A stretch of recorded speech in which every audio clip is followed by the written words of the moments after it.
positive news, information, a little bit of inspiration.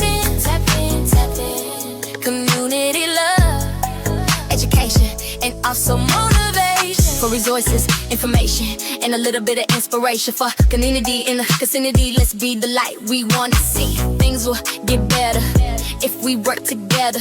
We get things done when we work as one. Come on and tap in, tap in, tap in. Tap positive news.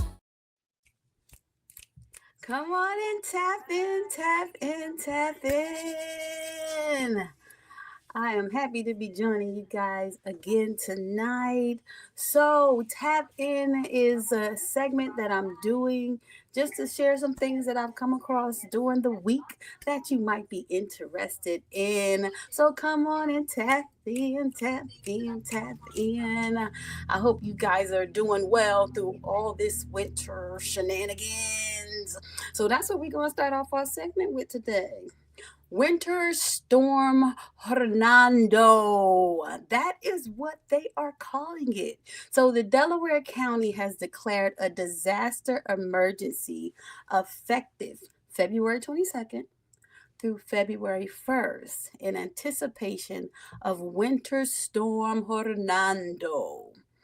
Now, the declaration comes at the direction of the Delaware County Council in consultation with the Delaware County Department of Emergency Services. So let's see how much snow fell on Sunday and Monday. So North Philadelphia had 16 inches.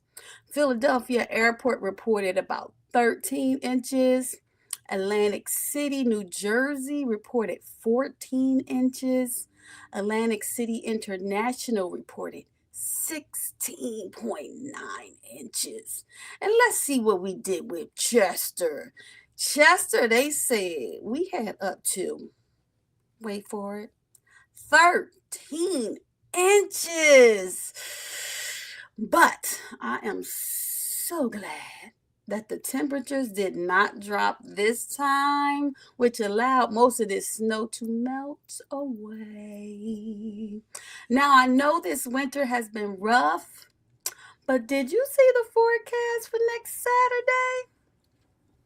It is going to be 72 degrees. Calm down. Calm down. You, stop it. I know one of y'all about to go and pull out them flip-flops out there. Don't do it. It is still wintertime. Maintain your composure. Don't do it. You will be tempted, but don't do it. It is still winter. And plus, they said it might rain. So I'm hoping that the rain won't stay and it will go away so we can go out and play and enjoy that Saturday where it will be 72 degrees. But again, don't get too crazy. I don't want none of y'all coming not being able to go to work on Monday because you done caught a cold because you got too excited. You want to show your tail when the weather got too warm. All right, on another note, some of you may know about Nalik, who was hit by a hit and run driver. They did sentence him. So I'm going to read some information from what the Daily Times reported. So the Daily Times reported Caleb Campbell, 22 years old of Philadelphia, pleaded no contest in December to a hit and run that left an 8-year-old who was Nalik in Chester paralyzed, and he was sentenced on Tuesday to 4.5 to 9 years in a state prison. Now, he pleaded no contest to charges of aggravated assault by vehicle and accidents involving death or injury while not licensed, both third-degree felonies, additional charges of accidents involving death and personal injury and failing to stop and rendering aid and failing to report an accident to police were dismissed. How did it happen? So they were stating that Campbell was accused of striking Nalik, who is now 9, as Campbell drove around the front of a stopped SEPTA bus at 9th and Tillman on February 4th, 2025. The officers recovered glass that appeared to be from a headlight and a chrome grille. They recovered pieces, the recovered pieces that they pulled out later compared to the vehicle, which was a white 2005 Volvo. And in the testimonies, they said the damages fit the vehicle perfectly like a puzzle. Now, video that was taken from SEPTA bus showed the striking vehicle come around the left of the bus and hit the child. The Volvo dragged the child and left him lying in the street as it continued on. The Volvo's license plate was clearly seen by a camera at the intersection. The view of Campbell's cell phone data showed the phone was east of the crash scene and then west of the crash scene on 9th Street at the time of the hit and run. So Nalik's mother, Anita Carrington, said Nalik had been born with certain infirmities and had underwent 6 surgeries before he was 6 years old. He was finally given a clean bill of health at the age of 8 in November 2024. And then just a few months later, he was struck in the street and left as a quadriplegic from the neck down. He is unable to move and he does need a trach to breathe. She asked the judge to impose a life sentence that would be equivalent to the life struggle that he has inflicted on her son. So Nalik is going to need continuous care. Again, Nalik is a student of the Chester Upland School District. They live in Chester. They are from Chester. He's going to need continuous care. So if you want to show your support, you can reach out to his mother. I know that she has multiple supporting options on Facebook. And again, you can reach her at Anita Carrington.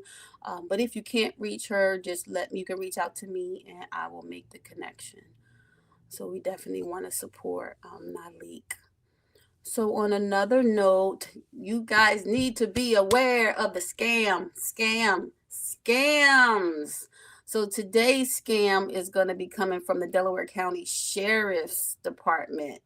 The Sheriff's Department issued a scam alert. They stated that the scammers are making calls that appear to come from the sheriff's office. The calls are coming from in the building.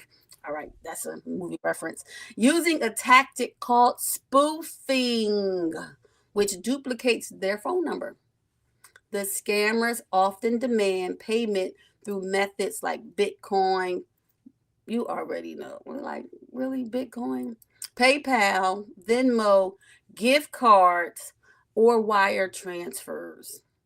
They say that they will never call, text, or email you or demand payment under any threat of arrest or legal action through those means. They will not ask for sensitive information or funds to clear up whatever the issue is through those means. So if you feel like you're being contacted by a scammer, hang up immediately. And if you receive such calls or anything like that from someone asking for your personal information, just think twice, hang up, reach out to the office directly. Now, even though this is something specifically that is reported from the sheriff's office, the Delaware County Sheriff's Office, these rules still apply to other things. If someone's calling you, asking you for your PIN number, your social security number, your date of birth, so they can fix something, scam. Hang up and call whatever bank or platform that they're pretending to be. Because I'm still getting them toll messages. Oh, if you don't pay the toll, your license is going to be suspended. Your tags are going to be revoked. You were in so-and-so. I was like, I wasn't even over there in my car. Scam. So just be mindful. Scammers are real. I'm going to be posting up different ways that they're scamming. So you can just kind of keep it in front of you so that that red flag can go up when you get that car and say, oh, your credit card has been, and most banks now have fraud alerts. So be mindful to avoid the scammers.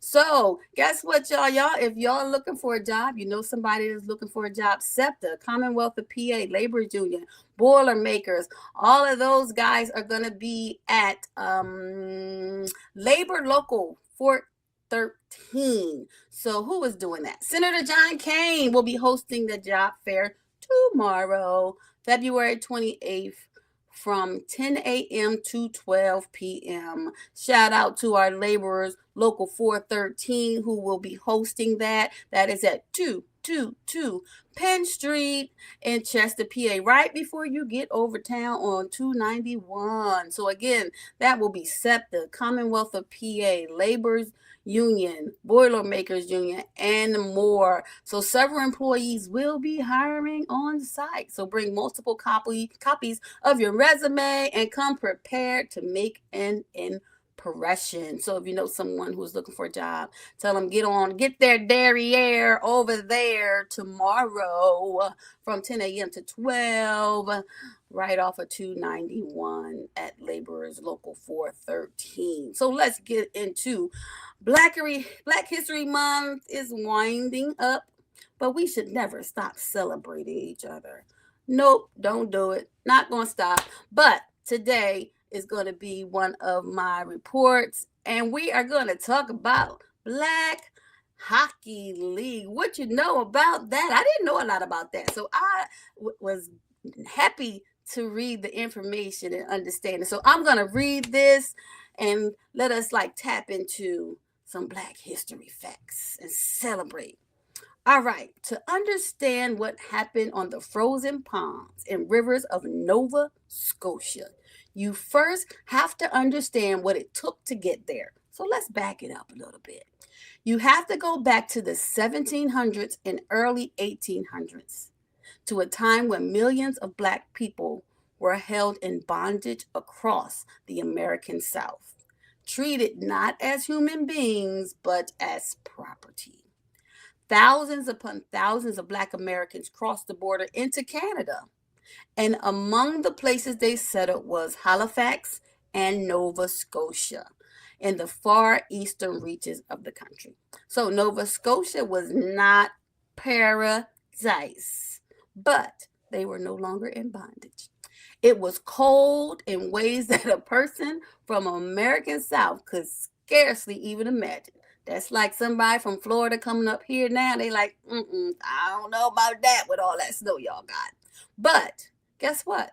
They built communities, and not just houses and churches, but real communities with structures, with culture, with identity, and with purpose.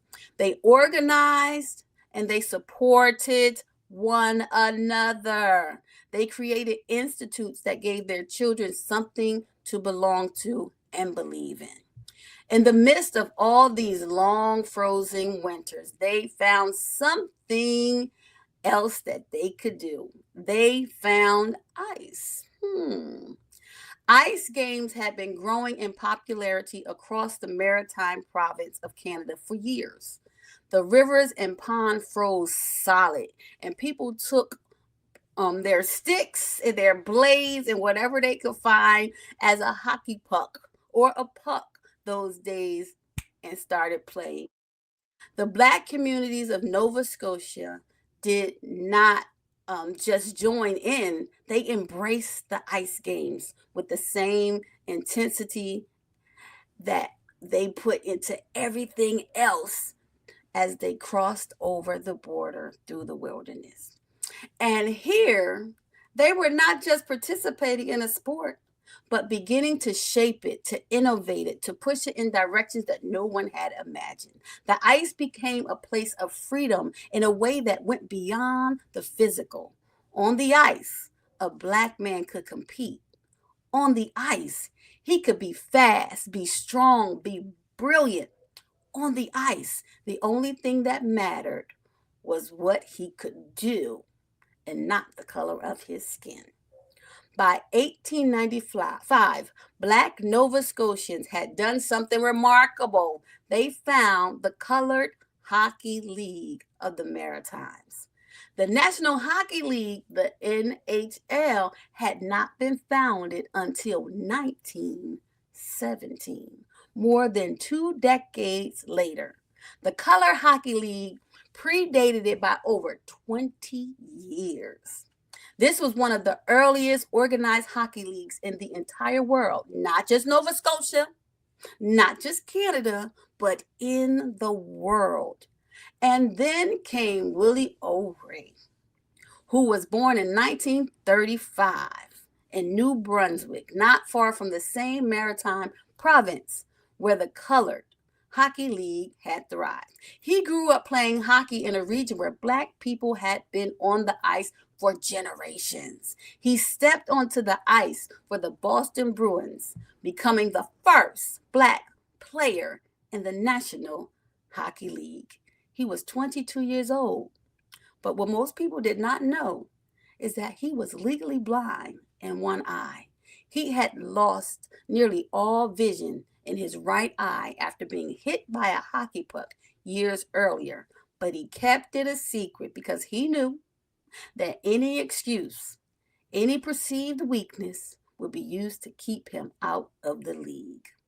The world would celebrate Willie as the man who broke the color barrier in professional hockey.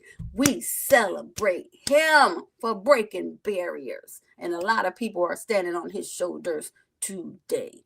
So I thank you for tuning in. Be sure to like, comment, and share, and subscribe to our Visions Video Pro YouTube channel. I look forward to bringing you more information. Again, as I come across information during the week, I want to share it with you. So thank you for tuning in. I appreciate you. Be sure to like, share, comment, and subscribe. Have a wonderful day on purpose, because you can.